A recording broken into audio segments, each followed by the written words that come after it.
देखो एक बार फिर से नई वीडियो में शुरुआत करते हैं। जो अध्याय 1 पढ़ रहे थे तो हमने इसका बहुत सारा अध्याय पढ़ लिया है, 2 अध्याय, ठीक है, और बहुत सारा वीडियो बन चुका है, ठीक है। तो ये तीसरा अध्याय होगा, या आप एनसीईआरटी पढ़ रहे इसका पहला ही अध्याय होगा, ठीक है। तो जो होगा आपको परिवहन, ठीक है। तो अगर आप भारतीय वन पढ़ रहे हैं तो उसके लिए तीसरा चैप्टर है, अगर आप एनसीईआरटी पढ़ते हैं तो पहला चैप्टर चल रहा है, ठीक है। तो सभी को क्या करना, अच्छे से देखना है और अच्छे से समझना है, ठीक है, और साथ साथ नोट डाउन करते जाना, ठीक है। तो पहले हम देख लेते हैं हमको क्या सब पढ़ना है, ठीक है। तो देखो, तो क्या जी, तो इस पहले हम देख लेते हैं कि जो परिवहन चैप्टर है इसमें हम क्या सब पढ़ेंगे, ठीक है। तो ये पहले से लिखा हुआ है, परिवहन चैप्टर में क्या सब पढ़ना है, नहीं लिखा हुआ है, लिखा हुआ, ठीक है। एक वीडियो स्टार्ट नहीं हुआ था। तो देखो, तो पहले हम समझेंगे परिवहन क्या है, उसके बाद हम समझेंगे कि जो परिवहन होता है तो पौधा में परिवहन कैसे होता है। तो ये दोनों को क्या करेंगे, हम भाग 1 में ही पढ़ लेंगे, ठीक है। उसके बाद हम पढ़ेंगे जो जंतु है, उस जंतु में क्या होता है, परिवहन कैसे होता है। तो जंतु में परिवहन होने के लिए बहुत सारा चीज़ है, जैसे कि रक्त हो गया, उसके बाद हृदय हो गया, रक्त वाहिनियाँ हो गया, ठीक है। तो रक्त को हम पढ़ेंगे भाग 2 में, इसका पूरा वीडियो भाग 2 का आएगा रक्त का। उसके बाद भाग 3 जो है उसमें हम पढ़ेंगे हृदय को, और जो रक्त वाहिनियाँ हैं उसको पढ़ेंगे हम 4 में। अगर देखेंगे हमारे पास समय ज़्यादा है तो एक इसमें और है रक्त में ब्लड ग्रुप, इससे भी कभी कदार क्वेश्चन पूछा जाता है, ज़्यादा पूछा नहीं जाता है तो छोड़ भी सकते हैं, लेकिन देखेंगे तो पढ़ लेंगे ब्लड ग्रुप, ठीक है। तो ब्लड ग्रुप अच्छा खासा क्वेश्चन पूछता है जब आगे परीक्षा होता है उसके बाद में, ठीक है। इसको भी देखेंगे भाग 5 में, अगर देखेंगे समय मिला तो उसको भी क्या करेंगे, हम पढ़ेंगे।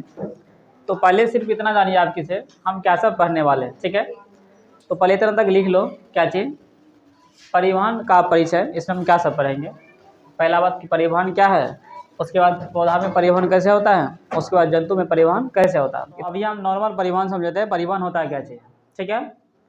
तो अगर कोई भी सामान है, क्या है, कोई भी सामान है, अगर वह सामान तुम एक जगह से किसी दूसरे स्थान पर क्या करता है, ले जाता है, तो इसका मतलब उस चीज़ का तुम परिवहन कर रहा है, समझे। जैसे किसी जो खेत में गेहूँ बोता है उसका अनाज होता है कि नहीं होता है। तो मार्शल सब का क्या काम करता है, यहाँ का सामान लेगा और किसी दूसरे राज्य में क्या करेगा, उसको बेच देगा। तो यहाँ जो मार्शल क्या कर रहा है, परिवहन कर रहा है किस चीज़ का, चावल का, समझे कि ना समझे आए। जैसे कि तुम भी क्या करता है, कोई सामान लेके जाता है दूसरे जगह ले जाएगा।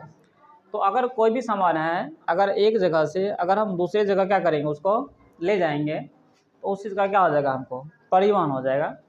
जैसे हमारे पास देखो अभी 2 मार्कर है कि ना, हम इस चीज़ को उठा करके इस हाथ में क्या किए, इस हाथ में क्या किए, रख दिए, समझा। तो हमने क्या किया, ये हाथ ने क्या किया, इस मार्कर का परिवहन कर दिया, समझे। तो अगर कोई भी सामान है एक जगह से अगर दूसरी जगह ले जाएगा तो वह क्या हो जाएगा, हमको परिवहन। जैसे इस रूम में ये कुर्सी रखा हुआ है, इस कुर्सी को तुम रख देगी कुछ रूम में, वो उस क्लास में रख देगी। तो जैसे उस क्लास में रखेगा तो क्या हो जाएगा, इस कुर्सी का परिवहन क्या किया तुमने, किया, समझा है। तो ऐसे भी जो जीव जंतु है कि नहीं, जो पेड़ पौधा है उसमें भी क्या होता है, परिवहन होता है। कैसे, जैसे तुमने कुछ खाया है कि नहीं खाया, अब जो खाना बचा हुआ उसको कोई पूरा शरीर में लेता जाता होगा, नहीं ले जाता होगा। जैसे पानी देखो, जैसे गाछ में हम पानी डालते हैं नीचे में, वो पानी देखो ऊपर तक पहुंच जाता है, कोई तो ले जाता होगा, जाता कि नहीं जाता होगा। तो इसका मतलब उसमें भी क्या होता है, परिवहन होता है कि नहीं होता है। तो जंतु सब में परिवहन कैसे होगा, या कोई भी पदार्थ है परिवहन कैसे होगा। तो इसका मतलब परिवहन तभी होगा, जैसे कि हमको अभी पसीना आ रहा है, तुम लोग को भी आ रहा है कि नहीं आ रहा। तो ये शरीर में जो भी खराब चीज़ बना हुआ है, क्या बना हुआ है, खराब चीज़, उसको क्या कर रहा है, उसको पसीना के माध्यम से बाहर निकाल रहा है, जो भी खराब चीज़ होगा, समझना। या कोई भी पदार्थ है अगर अच्छा होगा, जहाँ पे मान लो किसी यहाँ पे अच्छा पदार्थ रखा हुआ, समझना, या पेट में हम क्या किए, खाना पच के रखा हुआ, तो अच्छा पदार्थ हुआ। अब उस पेट में जो खाना पचा हुआ है उसको लेगा और पूरे शरीर में क्या करेगा, कोई भेज देगा कि नहीं भेज देगा। तो इसका मतलब जो सब चीज़ ज़रूरी है उसको उस स्थान तक पहुंचा देंगे, और जो सब हानिकारक चीज़ है उसको उस स्थान तक पहुंचाएंगे जहां से क्या कर सकता है, वो निकल सकता है। तो अभी जो तुम्हारा अंदर पसीना निकल रहा है, निकल रहा है कि नहीं निकल रहा है, तो तुम्हारे शरीर में कहीं पे बेकार चीज़ बना होगा, समझ ना। तो अब वो निकल रहा है तो वह क्या किया, पसीना चमड़ी तक क्या किया, उसको खराब चीज़ को भेज दिया, और पसीना के माध्यम से क्या कर रहा है, उसको हम बाहर निकाल रहे हैं। समझे कि नहीं समझे। तो इसका मतलब हुआ कि जो उपयोगी पदार्थ है, क्या है, उपयोगी पदार्थ, अच्छा पदार्थ, उसको क्या करेंगे, उसके शरीर के मूल सतह तक मन कहे तो कोशिका तक पहुंचा देंगे, समझ ना, जो सब उपयोगी पदार्थ है। और जो सब उपयोगी पदार्थ नहीं है के तो हानिकारक पदार्थ हैं, उस हानिकारक पदार्थ को क्या करेंगे, कोशिका से बाहर क्या करेंगे, हम निकाल लेंगे, समझिए, निकाल करके उसको हम उस स्थान तक पहुंचा देंगे जहां से खराब पदार्थ निकलता है, समझा। अगर वहां तक पहुंचा दिए तो इसका मतलब क्या, हम सामान को एक जगह दूसरी जगह रख दिए, अब रख देंगे तो क्या हो जाएगा, परिवहन हो जाएगा, समझा। समझ रही है। तो अच्छा पदार्थ को, उपयोगी पदार्थ को पूरे कोशिका में भेज देना, और जो हानिकारक पदार्थ है के तो खराब पदार्थ है, समझ ना। जैसे तुमने बताया, हम तुमको बताया कि जब पाचन करते हैं तो जो भोजन पचता है वो सब अच्छा पदार्थ हुआ, उसको पूरे शरीर में क्या करेगा, भेज देगा, ठीक है। उसके बाद जो खराब पदार्थ है, जैसे कार्बन डाइऑक्साइड तुम्हारे शरीर को चाहिए, नहीं चाहिए, चाहिए कार्बन डाइऑक्साइड रे, नहीं चाहिए, तो जब नहीं चाहिए तो शरीर के लिए हानिकारक है। तो जब रक्त आ रहा होता है उसको कार्बन डाइऑक्साइड क्या करता है, दे देता है। अब जैसे ही दे देगा तो उसमें क्या हो गया, हानिकारक पदार्थ हो गया, उसको हमको जरूरी नहीं है, उसको वहाँ तक छोड़ देगा, कहाँ तक, फेफड़ा तक, फिर फेफड़ा से क्या करेगा, उनको बाहर निकल जाए। मतलब किसी हानिकारक पदार्थ को तुम उस स्थान तक छोड़ दो जहाँ से बाहर निकल सके, समझा। जैसे खाना पच जाता है, तो खाना जो पचता है, तो जो खाना पच जाता है अब उसका जो सिच्यूटी बचता है, ऐसा नहीं कि कहीं छोड़ देगा, उसको उस स्थान तक छोड़ेगा जहाँ से क्या कर सकता है, वो निकल सकता है, निकलता कि नहीं निकलता है। तो परिवहन मतलब क्या हो गया, इस बायोलॉजी के हिसाब से जो उपयोगी पदार्थ हैं उनको मूल स्रोत से उस शरीर की पूरे कोशिका में पहुँचाना, और जो अनुपयोगी पदार्थ है के तो हानिकारक पदार्थ हैं उसको शरीर से निकाल करके उन अंग तक पहुँचा देंगे, वहाँ तक पहुँचा देंगे जहाँ से वो बाहर निकल जाए, समझ ना, तब उसे हम कहेंगे पदार्थ का परिवहन, समझा। तो जो सब जीव है, क्या है, जीव, समझे। तो सब जीव में परिवहन करे के एगो व्यवस्था बनल रहता है, ऐसा नहीं कि से कहीं से किधर परिवहन हो जाएगा, किधर से परिवहन नहीं होता है। जैसे कि से तुम्हारे अंदर से क्या कर रहा है, मान लो कि सर्दी होता है, यहाँ से नेटा निकलने का रास्ता है, ऐसा कि नेटा किसी कान तक निकल जाएगा, हो सकता है कभी नहीं, उसका एक सिस्टम व्यवस्था बनाया हुआ है कि ना है। जो शरीर का अवशिष्ट पदार्थ है, जैसे पसीना निकल रहा है, निकलना, तो ऐसा नहीं कि पसीना निकलने में क्या क्या जो चमड़ी है उस पर सगरे छिद्र बनाया हुआ, उसी रास्ता से क्या कर सकता है, निकल सकता है। ऐसा नहीं कि दांत से पसीना निकलना चालू कर देगा, ऐसा होता है नहीं। तो जो पदार्थ है परिवहन करने का एक व्यवस्था होता है सभी जीव में, समझा, ठीक है। और जो भी जीव है उस जीव में अगर पदार्थ का परिवहन होगा तो उस परिवहन करने के लिए एक व्यवस्था होगा, या दूसरा बात बोलेंगे तो परिवहन तंत्र होगा, एक विकसित होगा, ठीक है, किताबी भाषा में परिवहन तंत्र, समझा। तो जितने भी जटिल बहुकोशिकीय है, बहुकोशिकीय मतलब समझता है, जैसे कि हम लोग क्या बहुकोशिका का है, मतलब कि जिसमें हम लोग क्या है बहुकोशिका, मतलब हमारे समय क्या बहुत सारा कोशिका है, समझा। तो जो सब जटिल कोशिका है, जैसे हम लोग जटिल कोशिका हुए, लेकिन जो छोटा बैक्टीरिया होता है एक कोशिका वाला, तो उस समय परिवहन के लिए अलग रास्ता होता है, लेकिन जो बहुत ज़्यादा कोशिका का है जिसमें बहुत सारा मांस पाया जाता है, समझा, उसके लिए अच्छा सा क्या करता है, परिवहन तंत्र विकसित होता है। लेकिन जो एक कोशिकीय जीव होता है उसमें अच्छा से परिवहन तंत्र विकसित नहीं होता, ठीक है।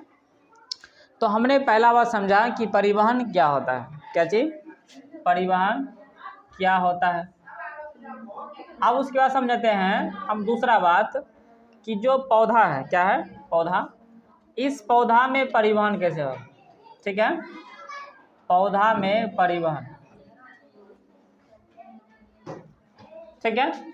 तो देखो, तो ये जो पौधा है, ठीक है, ये पौधा,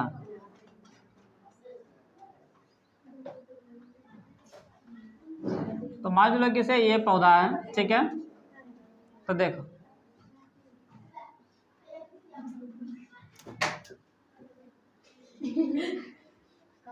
तो देखो ये क्या है, पौधा है, ठीक है। अब ये जो पौधा है, ठीक है,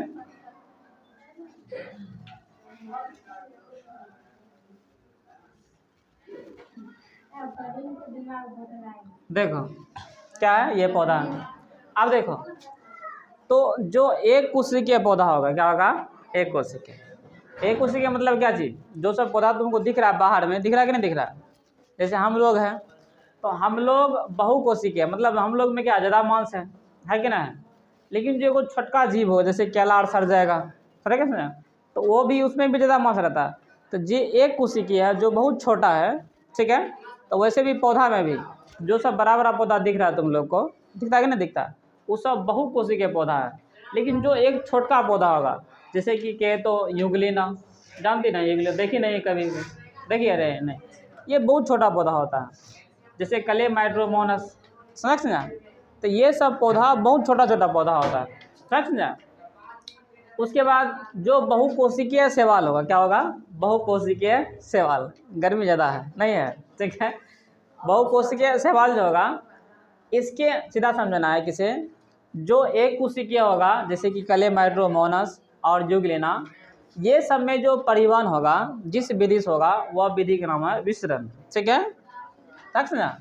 पौधा में जो परिवहन होगा, अगर एक कोशिकीय है, एक कोशिकीय, तो अगर एक कोशिकीय है तो उसमें जो परिवहन होगा वह होगा विसरण विधि से।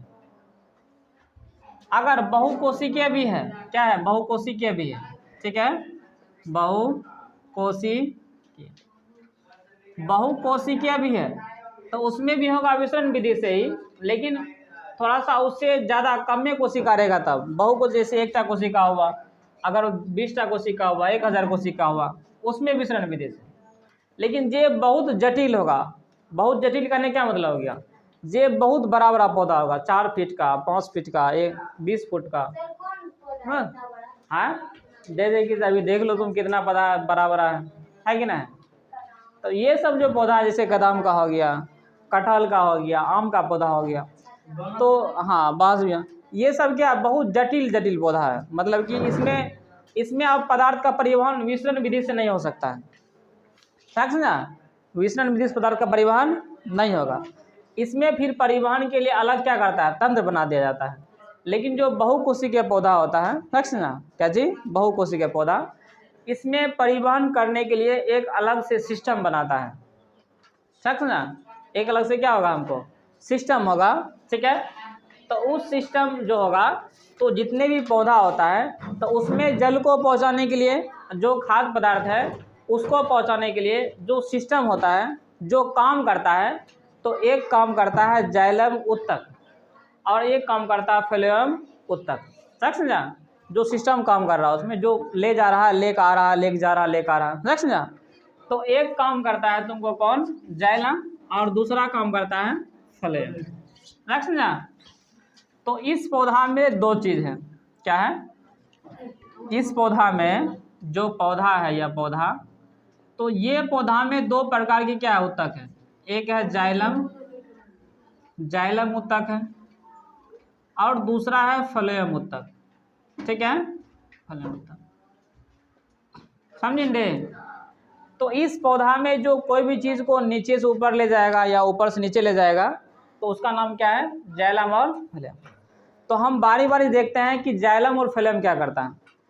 जैसे ये पौधा है कि ना, क्या ये पौधा, तो इसके नीचे में अगर जल रहेगा, क्या रहेगा, जल, समझे। तो ये पूरे पौधा में जाइलम और क्या है, फ्लोएम है, सगरे क्या है, जाइलम और फ्लोएम। तो सगरे होगा तो इसके सिर में भी होगा कि नहीं होगा। जब सगरे होगा तो क्या होगा, इसके सिर में भी होगा। तो इसके सिर में जो जाइलम है वह क्या करता है, वह काम यही करता है कि अगर तुम इसमें पानी डालेगी, क्या डालेगी, पानी, पौधा में अगर क्या डालेगा, पानी, तो नीचे जाएगा। तो इसमें जो भी जाइलम उत्तक होगा, क्या होगा, जाइलम उत्तक होगा, वह क्या करेगा, वह इस पानी को खींच करके सगरे क्या करेगा, हमको भेज देगा। समझे? तो इसमें देखो जैसे मैं तुमको बताया कि गेहूँ जब तैयारी हो गया तो मार्शल लाए और सगरे क्या किया, उसको भेज दिए। भेजे कि नहीं भेजे? ठीक है। तो वहाँ पे परिवहन करने का कार्य कौन किया? मार्शल। क्या कि नहीं किया? लेकिन जो पौधा है इसमें जल को ले जाने का कार्य कौन कर रहा है? जाइलम उत्तक। समझे? क्या चीज? इसमें जो जल को ले जाने का काम कर रहा है जाइलम उत्तक, जल को। और जो इसमें खाद डालेगी, खाद के तो खनिज लवण। क्या चीज? खनिज लवण। ये खनिज लवण को भी क्या करता है, हमको सगरे लेकर के चले जाता। समझे? क्या चीज? खनिज लवण। तो हमने जाइलम के बारे में पहला बार समझा क्या चीज, कि ये जाइलम उत्तक जो है ये जल और खनिज लवण का क्या करता है, परिवहन करता है। जड़ से लेता है और पूरे पत्ती तक क्या करता है, हमको भेज देता है, जहाँ जहाँ क्या करेगा, हमको पत्ती रहेगा। समझे? तो जाइलम उत्तक का पहला काम कि जल को और जो खनिज लवण है उसको जड़ से लेगा और पूरे पौधा में पत्ती तक क्या करेगा, हमको भेज देगा। समझे? हाँ। और बाद कि जो जाइलम उत्तक है वह सिर्फ एक दसिया होता है। एक दसिया कहने का मतलब गया, यह सिर्फ नीचे से ऊपर जाता, फिर ऊपर से नीचे नहीं आता। समझे? ये क्या है? एक दसिया है। हाँ का है, क्योंकि से जो पौधा है सब काम होता है पौधा के पत्ता में। होता है कि नहीं होता है?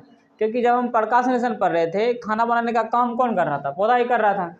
उस पौधा को क्या चाहिए? कार्बन डाइऑक्साइड और जल, तभी प्रकाश संश्लेषण होगा। रे हम बोले थे कि प्रकाश संश्लेषण होने के लिए क्या सब चीज़ मुख्य चाहिए? कार्बन डाइऑक्साइड हो गया, हुआ कि नहीं हुआ? जल हो गया, क्लोरोफिल हो गया, सूर्य के प्रकाश हो गया, ये सब तभी होता है।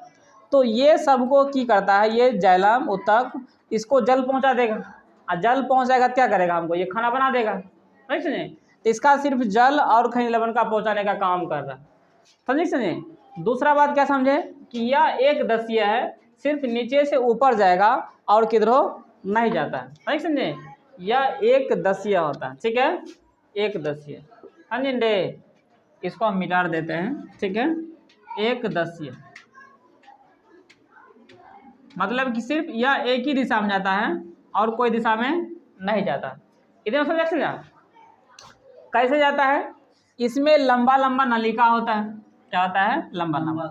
ये देखो, ये ऐसे करके पूरे गाछ में क्या करेगा, ऐसा ऐसा कोशिका रहेगा। समझे?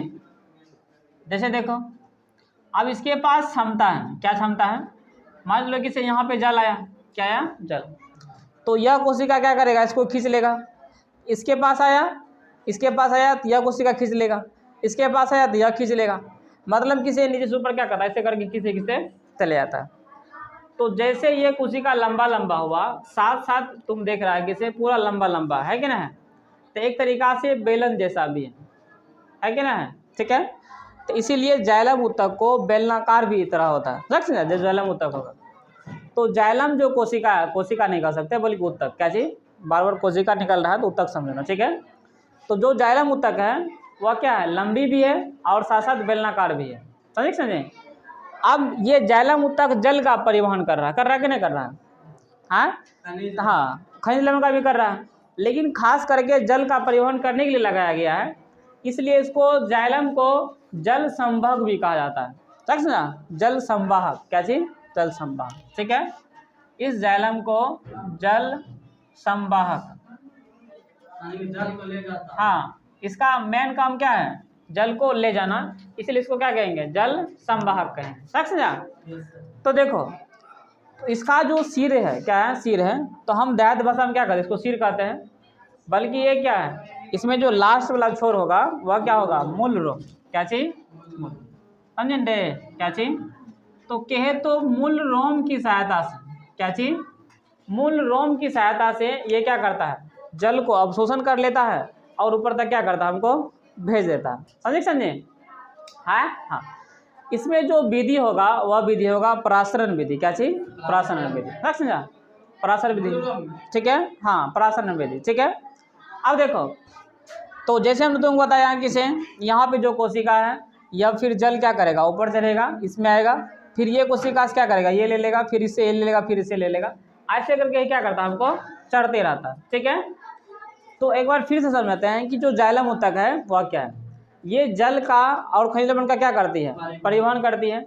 जड़ से लेकर के पत्तियां तक करता है, करेक्ट ना। ये जल और क्या चीज़, जल का और खनिज लवण का जो परिवहन कर रहा होता है, तो सिर्फ ये एक दसिया होता है, सिर्फ नीचे से ऊपर जाता है, फिर ऊपर से नीचे नहीं आता, ठीक है। उसके बाद तीसरी बात पर हमने कि जो जाइलम कोशिका है ये लंबी है और बेलनाकार भी है समझा। और जाइलम को जल संभोग भी कहा जाता है। और जिस चीज़ से जड़ में ये ग्रहण करता है उसको हम मूल रोम कहते हैं, ठीक है। क्या कहते हैं, मूल रोम, ठीक है। उसके बाद बहुत बार सवाल पूछा गया है कि जाइलम कौन सी कोशिका होती है, तो जाइलम मृत कोशिका होती है, नहीं समझा, क्या चीज, मृत कोशिका होता है, ठीक है। तो हमने जाइलम के बारे में इतनी चीज समझा। तो देखो अब हम पढ़ते हैं दूसरा फ्लेम, क्या चीज, फ्लेम, ठीक है। अब जो फ्लेम है जस्ट इसका उल्टा करेगा, ठीक है। जो फ्लेम है क्या करेगा, जस्ट इसका उल्टा, फ्लेम, ठीक है।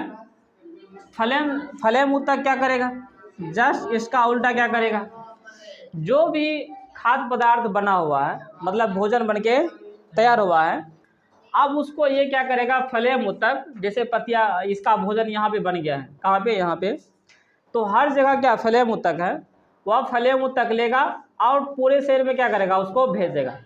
तो देखो ये नीचे रहेगा तो नीचे जाएगा, ऊपर रहेगा तो ऊपर जाएगा।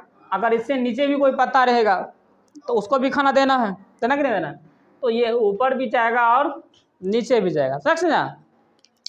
तो फ्लेम उत्तक का कार्य है कि जो खाद्य पदार्थ है उसका परिवहन करना, समझा, पत्तियों से लेकर के पौधा के सभी भाग में जो खाना बना हुआ, समझा।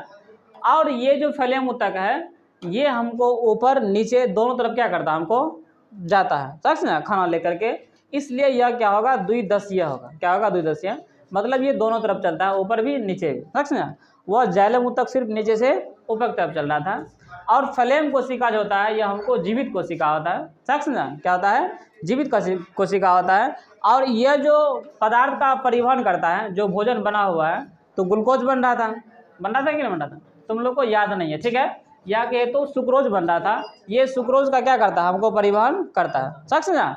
और उसके बाद इसमें जो नलिका होगा, जैसे हमने इसको बोला कि इसे लंबा लंबा नलिका है कि नहीं, ठीक है, हाँ, बेलनाकार है। तो इसका जो नलिका होगा यह होगा चलनीकार, क्या चीज, चलनीकार। चलनी देखा कि नहीं देखा, नहीं देखा चलनी, ठीक है, हाँ, आटा चलने वाला, ठीक है। उसमें क्या होता है, बहुत सा क्या करता है, चलनी जैसा होता है, ठीक है, समझे, मतलब कोई कोशिका बड़ा कोई कोशिका छोटा, ऐसे करके चलनी जैसा होगा, एक जैसा नहीं है, तो एक समझा, ठीक है। तो जो पौधा है, पौधा में परिवहन के लिए मुख्य दो भूमिका निभाता है, एक स्थानांतरण, एक वाष्पोत्सर्जन। इसको हम बाद में पढ़ेंगे, पहले तीन बात को लिख लिया जाए, ठीक है।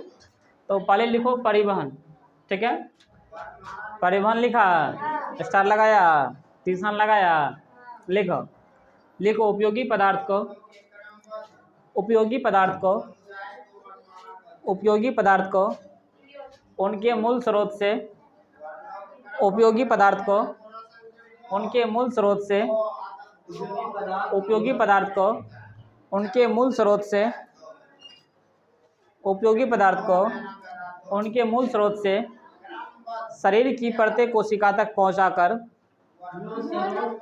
मूल स्रोत से, मूल स्रोत से शरीर की प्रत्येक कोशिका तक पहुंचाना, लिखा, हाँ, शरीर के प्रत्येक कोशिका तक पहुंचाना, मूल स्रोत से शरीर की प्रत्येक कोशिका तक पहुंचाना, उपयोगी पदार्थ को उनके मूल स्रोत से शरीर की प्रत्येक कोशिका तक पहुंचाना, शरीर की प्रत्येक कोशिका तक पहुंचाना, तथा अनुपयोगी और हानिकारक पदार्थ को, अनुपयोगी और हानिकारक पदार्थ को, अनुपयोगी और हानिकारक पदार्थ को कोशिका से निकालकर,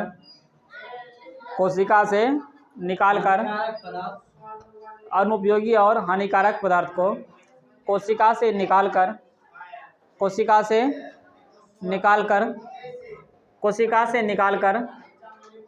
उन अंगों तक पहुंचाना, कोशिका से निकालकर उन अंगों तक पहुंचाना जहां से कोशिका से निकालकर उन अंगों तक पहुंचाना जहां से उन अंगों तक पहुंचाना जहां से उन अंगों तक पहुंचाना जहां से वे शरीर से निकाल दिए जाए, जहां से वे शरीर से निकाल दिए जाए,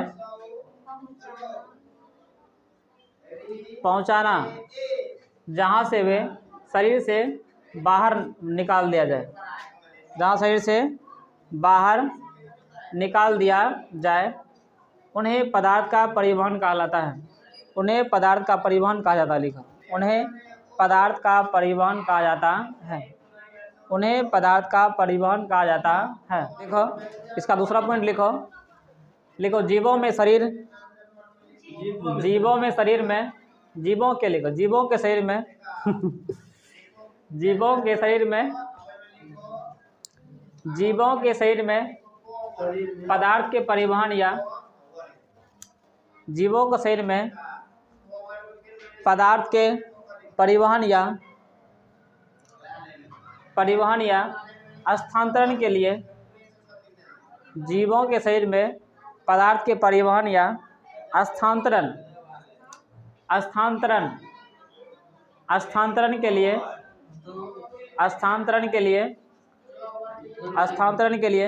विकसित तंत्र को परिवहन तंत्र कहते हैं। विकसित तंत्र को स्थान के लिए, विकसित स्थान के लिए, स्थानांतरण के लिए विकसित तंत्र को परिवहन तंत्र कहते हैं। विकसित तंत्र को परिवहन तंत्र कहते हैं। इसका अगला पॉइंट लिखो।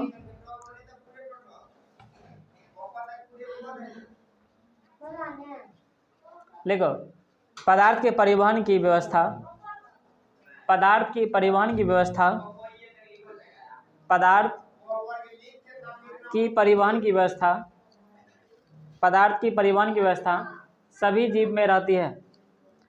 पदार्थ की परिवहन की व्यवस्था सभी जीव में रहती है। उसके बाद इसका अगला पॉइंट लिखो। लिखो विसरण की क्रिया द्वारा, विसरण की क्रिया द्वारा, विसरण की क्रिया द्वारा एक कोशिकीय पौधों में, विसरण की क्रिया द्वारा एक कोशिकीय पौधों में, विसरण की क्रिया द्वारा एक कोशिकीय पौधों में पदार्थ का परिवहन होता है। विसरण की क्रिया द्वारा एक कोशिकीय पौधों में पदार्थ का परिवहन होता है। इसका अगला पॉइंट लिखो। लिखो जटिल बहुकोशिकीय पौधों में, जटिल बहुकोशिकीय पौधों में, जटिल बहुकोशिकीय पौधों में, जटिल बहुकोशिकीय पौधों में, जटिल बहुकोशिकीय पौधों में जल एवं खाद्य पदार्थ के परिवहन के लिए, जटिल बहुकोशिकीय पौधों में जल एवं खाद्य पदार्थ के परिवहन के लिए, जल एवं खाद्य पदार्थ के परिवहन के लिए, जल एवं खाद्य पदार्थ के परिवहन के लिए संवहन उत्तक होता है। खाद्य पदार्थ के परिवहन के लिए संवहन, संस्वावहन, संवहन उत्तक होता है। जैसे जैसे जाइलम उत्तक, फलेम उत्तक, जैसे जाइलम उत्तक, फलेम उत्तक। एक नंबर लिखो जाइलम उत्तक और उसमें तीसरा लगाओ और इसका पहला पॉइंट लिखो जाइलम उत्तक का। ठीक है, लिखो जाइलम उत्तक द्वारा, जाइलम उत्तक द्वारा जल एवं खनिज लवण का परिवहन, जाइलम उत्तक द्वारा, जाइलम उत्तक द्वारा जल एवं खनिज लवण का परिवहन, जाइलम उत्तक द्वारा जल एवं खनिज लवण का परिवहन, जाइलम उत्तक द्वारा जल एवं खनिज लवण का परिवहन, जाइलम उत्तक द्वारा जल एवं खनिज लवण का परिवहन जड़ से पत्तियां तक होता है। जाइलम उत्तक द्वारा वही लिखा है, जो भी लिखा है, जल एवं खनिज लवण का परिवहन जड़ से पत्तियां तक होता है। जल एवं खनिज लवण का परिवहन जड़ से पत्तियां तक होता है। इसका दूसरा पॉइंट लिखो। लिखो जाइलम की कोशिका मृत होती है, जाइलम की कोशिका मृत होती है, जाइलम की कोशिका मृत होती है, जाइलम की कोशिका मृत होती है। उसके बाद लिखो तीसरा पॉइंट इसका, देखो जाइलम उत्तक एक दसीय होता है, एक दसीय।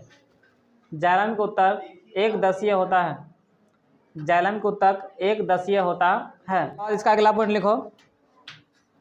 लिखो, जाइलम की वाहिनियाँ, जाइलम की वाहिनियाँ, जाइलम की वाहिनियाँ, जाइलम की वाहिनियाँ लंबी नलिका की तरह, जाइलम की वाहिनियाँ लंबी नलिका लिखो खाली, जाइलम की वाहिनियाँ लंबी नलिका, जाइलम की वाहिनियाँ लंबी नलिका तथा बेलनाकार होती है, जाइलम की वाहिनियाँ लंबी नलिकाएँ तथा बेलनाकार होती है, जाइलम की वाहिनियाँ लंबी नलिकाएँ तथा बेलनाकार होती है। उसके बाद लिखो इसका अगला पॉइंट, लिखो जाइलम उत्तक, जाइलम लिखो जाइलम उत्तक को जल संवाहक, जाइलम उत्तक को जल संवाहक भी कहा जाता है, जाइलम उत्तक को जल संवाहक भी कहा जाता है, जाइलम उत्तक को जल संवाहक, जाइलम उत्तक को जल संवाहक भी कहा जाता है। अब नोट लिखो जलीय पौधा, जलीय पौधा, जलीय पौधा मृदा से जल का अवशोषण, जलीय पौधा मृदा से जल का अवशोषण, जलीय पौधा मृदा से जल का अवशोषण, जलीय पौधा मृदा से जल का अवशोषण, जलीय पौधा मृदा से जल का अवशोषण, जलीय पौधा मृदा से जल का अवशोषण अपने मूल रोम द्वारा करती है, अपने मूल रोम द्वारा करती है। उसका इसका दूसरा पॉइंट लेते, दूसरा नोट लिखो, नोट नंबर 2 लिखो परासरण द्वारा, हाँ ये भी नोट है, इसका अगला नोट लिखो परासरण द्वारा, परासरण द्वारा, परासरण द्वारा मूल रोम केवल जल का अवशोषण करती है, परासरण द्वारा, परासरण द्वारा मूल रोम केवल जल का अवशोषण करती है, परासरण द्वारा मूल रोम केवल जल का अवशोषण करती है, परासरण द्वारा मूल रोम केवल जल का अवशोषण करती है, परंतु जल का अवशोषण करती है, परासरण द्वारा मूल रोम केवल जल का अवशोषण करती है, परासरण द्वारा मूल रोम केवल जल का अवशोषण करती है, परंतु कोशिका झिल्ली की बाहरी सतह से, परंतु कोशिका झिल्ली की बाहरी सतह से, कोशिका झिल्ली की बाहरी सतह से खनिज लवण का अवशोषण जलीय झिल्ली की बाहरी सतह से, कोशिका झिल्ली की बाहरी सतह से खनिज लवण का अवशोषण आयन के रूप में करती है, खनिज लवण बाहरी सतह से, कोशिका झिल्ली की बाहरी सतह से खनिज लवण का अवशोषण आयन के रूप में करती है, खनिज लवण का अवशोषण आयन के रूप में करती है। उसके बाद आप लिखो दूसरा, पहला था जाइलम, दूसरा लिखो फ्लेम, क्या चाहिए फ्लेम लिखो, उसका पहला पॉइंट लिखो, फ्लेम लिखा, इसका पहला पॉइंट लिखो फ्लेम उत्तक खाद्य पदार्थ का परिवहन, फ्लेम उत्तक, फ्लेम उत्तक खाद्य पदार्थ का परिवहन, फ्लेम उत्तक खाद्य पदार्थ का परिवहन, फ्लेम उत्तक खाद्य पदार्थ का परिवहन, फ्लेम उत्तक खाद्य पदार्थ का परिवहन पत्तियों से पौधा के सभी अंग में करता है, फ्लेम उत्तक खाद्य पदार्थ का परिवहन, फ्लेम उत्तक खाद्य पदार्थ का परिवहन, फ्लेम उत्तक खाद्य पदार्थ का परिवहन पत्तियों से पौधा के सभी भाग में करता है, पत्तियों से पौधा के सभी भाग में करता है, पत्तियों से पौधा के सभी भाग में करता है। उसके बाद इसका लिखो दूसरा पॉइंट फ्लेम का, लिखो फ्लेम उत्तक द्विदिशीय होता है, फ्लेम उत्तक द्विदिशीय होता है, फ्लेम उत्तक द्विदिशीय होता है, फ्लेम उत्तक द्विदिशीय होता है, फ्लेम उत्तक द्विदिशीय होता है, मतलब ऊपर नीचे भी, ठीक है। इसका तीसरा पॉइंट लिखो फ्लेम उत्तक जीवित कोशिका होती है, फ्लेम उत्तक जीवित कोशिका होती है, फ्लेम उत्तक जीवित कोशिका होती है, फ्लेम उत्तक जीवित कोशिका होती है, फ्लेम उत्तक जीवित कोशिका होती है। उसके बाद लिखो इसका चौथा पॉइंट, लिखो पौधा में सुक्रोज के रूप में, पौधा में सुक्रोज के रूप में, पौधा में सुक्रोज के रूप में खाद्य पदार्थ का परिवहन होता है, पौधा में सुक्रोज के रूप में खाद्य पदार्थ का परिवहन होता है, पौधा में सुक्रोज के रूप में खाद्य पदार्थ का परिवहन होता है, पौधा में सुक्रोज के रूप में खाद्य पदार्थ का परिवहन होता है, पौधा में सुक्रोज के रूप में खाद्य पदार्थ का परिवहन होता है। उसके बाद लिखो, इसका अगला पॉइंट लिखो जाइलम उत्तक, जाइलम उत्तक अथी फलेम क्या चीज, फलेम उत्तक क्या चीज, फलेम उत्तक चालनी नलिका पाई जाती है। फलेम उत्तक में लिखो, फलेम उत्तक में चालनी, फलेम उत्तक में चालनी नलिकाएं पाई जाती है। फलेम उत्तक में चालनी नलिकाएं पाई जाती है। फलेम उत्तक में चालनी नलिकाएं पाई जाती है। फलेम उत्तक में चालनी नलिकाएं पाई जाती है। ठीक है, लगाओ और लिखो पौधा में पदार्थ के परिवहन, स्टार लगाओ और लिखो पौधा में पदार्थ का परिवहन, पौधा में पदार्थ का परिवहन, पौधा में पदार्थ का परिवहन की मुख्य दो क्रियाविधि है। पौधा में पदार्थ का परिवहन की मुख्य क्रियाविधि मुख्य दो क्रियाविधि है। पौधा में पदार्थ के परिवहन की मुख्य दो क्रियाविधि है, दो क्रियाविधि है। एक में लिखो स्थानांतरण, एक में लिखो स्थानांतरण, एक में लिखो स्थानांतरण और दो में लिखो वाष्पोत्सर्जन। एक में लिखो स्थानांतरण, दो में लिखो वाष्पोत्सर्जन। एक में लिखो स्थानांतरण और दो में लिखो वाष्पोत्सर्जन। देखो क्या जी, स्थानांतरण मतलब क्या हो गया, जैसे परिवहन होता है क्या जी, परिवहन, वैसे भी स्थानांतरण भी होता है। जैसे किसी कोई भी खाद्य पदार्थ है, जैसे किसी मान लो किसी यहाँ से कोई खाद्य पदार्थ है, यहाँ इस भाग में खाद्य पदार्थ है, ठीक है, तो अगर इस जगह पे आ गया तो ये क्या हो गया, स्थानांतरण हो गया। इधर समझो, बस लास्ट है, यहाँ पे खाद्य पदार्थ कोई है कि तो खाद्य पदार्थ समझ रहे हैं, कोई भी खाद्य पदार्थ है अगर एक भाग से क्या पहुँच गया हमको दूसरे भाग तक, ठीक है, तो ये क्या हो गया, हमको पौधा में स्थानांतरण हो गया। यानी कि पौधा में अगर एक भाग से अगर दूसरे भाग में क्या करेगा, खाद्य पदार्थ अगर जल या घोल, जल या घोल समझती है, मतलब कि जैसे जल रहता है उस अनुसार क्या करे, अगर दूसरा जगह क्या करे हमको पहुंच जाए तो हम क्या कहेंगे, स्थानांतरण। ठीक है, समझे, यानी कि जो खाद्य पदार्थ है, अगर खाद्य पदार्थ वह क्या करेगा, यहाँ से एक भाग से लेगा और दूसरे भाग तक क्या करेगा, हमको चले जाएगा। बस वही चीज़ है जैसे परिवहन करता है। ठीक है, समझो कि परिवहन हो रहा था, क्या हो रहा है, स्थानांतरण भी हो रहा है, बल्कि कंडीशन यही है कि इसमें क्या होगा, खाद्य पदार्थ होगा, ठीक है, और ये जल या घोल की तरह होगा, जल या घोल के एक पतला तरह होगा, समझ ना, पतला रहेगा। ठीक है, इसमें रहता है नहीं। अब देखो दूसरा वाष्पोत्सर्जन, क्या चीज़, वाष्पोत्सर्जन। तो देखो कि ये पौधा है, तो ये पौधा नीचे से जल लिया, लेकिन नहीं लिया, तो जब ये खाना बना रहा होता है, क्या करेगा, खाना बना रहा होता है, बल्कि इसको हम वाष्पोत्सर्जन को अगले चैप्टर में पढ़ेंगे, किस में, उत्सर्जन में अच्छा से। ठीक है, तो जब ये खाना बना रहा होता है तो इसमें से खाना बनाते समय क्या करता है, जल भी बन जाता है और ऑक्सीजन भी बन जाता है। याद है कि नहीं याद है, नहीं याद है, ठीक है, जल भी बन जाता है, साथ क्या करता है, ऑक्सीजन बन जाता है।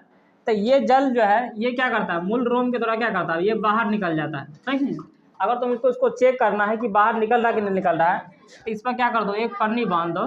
ठीक है, तो जैसे इसमें क्या करेंगे, एक पन्नी बांध देंगे, तो जितने भी पानी ले रहा है सब क्या कर रहा है, पत्ती द्वारा क्या कर रहा है, फिर उसको बाहर भी क्या कर रहा है, उसको निकाल रहा है। ठीक है, तो जो पानी बाहर निकाल रहा है वही क्या है, हमको वाष्पोत्सर्जन है। किसके द्वारा, जो पत्ती में छोटे छोटे छिद्र होते हैं, जिसको हम बताए थे कि मूल रोम होता है, याद है कि नहीं याद है, ठीक है, मूल रोम नहीं, रंध्र, क्या चीज, रंध्र, गर्मी के ज़्यादा कारण हो रहा है यही सब चीज़, नहीं, इस पत्ती के क्या होगा, इस पत्ती में क्या होगा, रंध्र, ठीक है, या स्टोमाटा, क्या चीज, स्टोमाटा।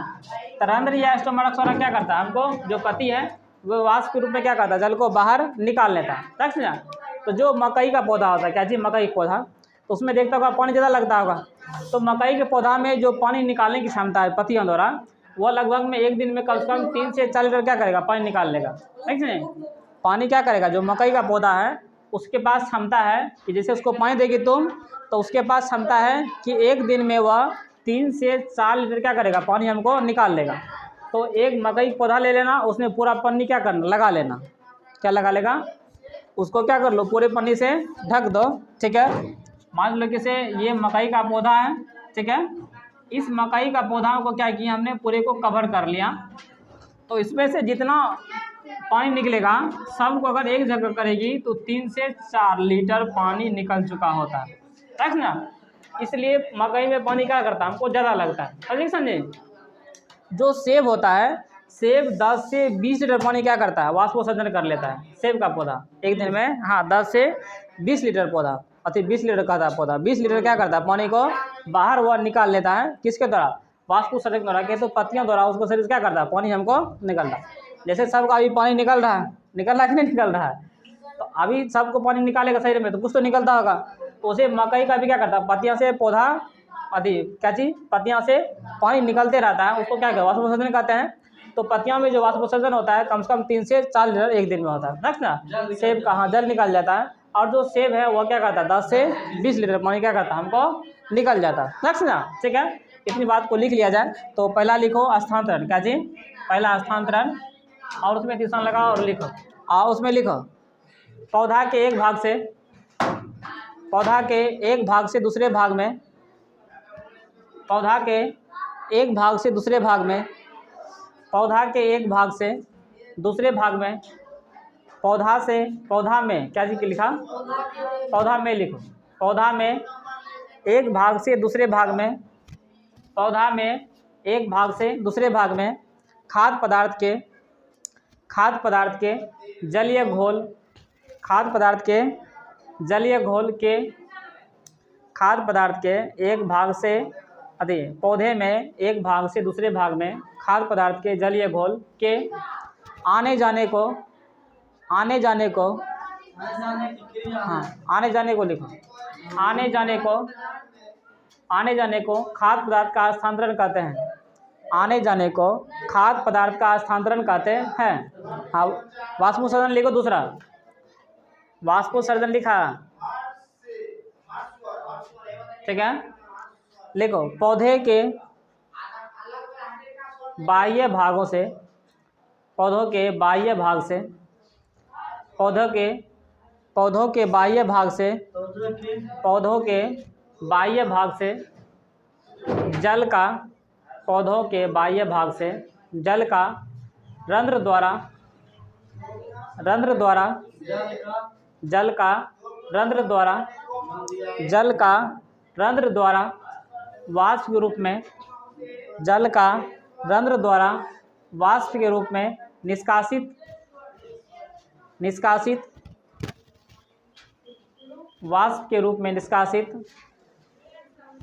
की क्रिया, वाष्प के रूप में निष्कासित की क्रिया वाष्पोत्सर्जन कहलाती है। निष्कासित की क्रिया वाष्पोत्सर्जन कहलाती है।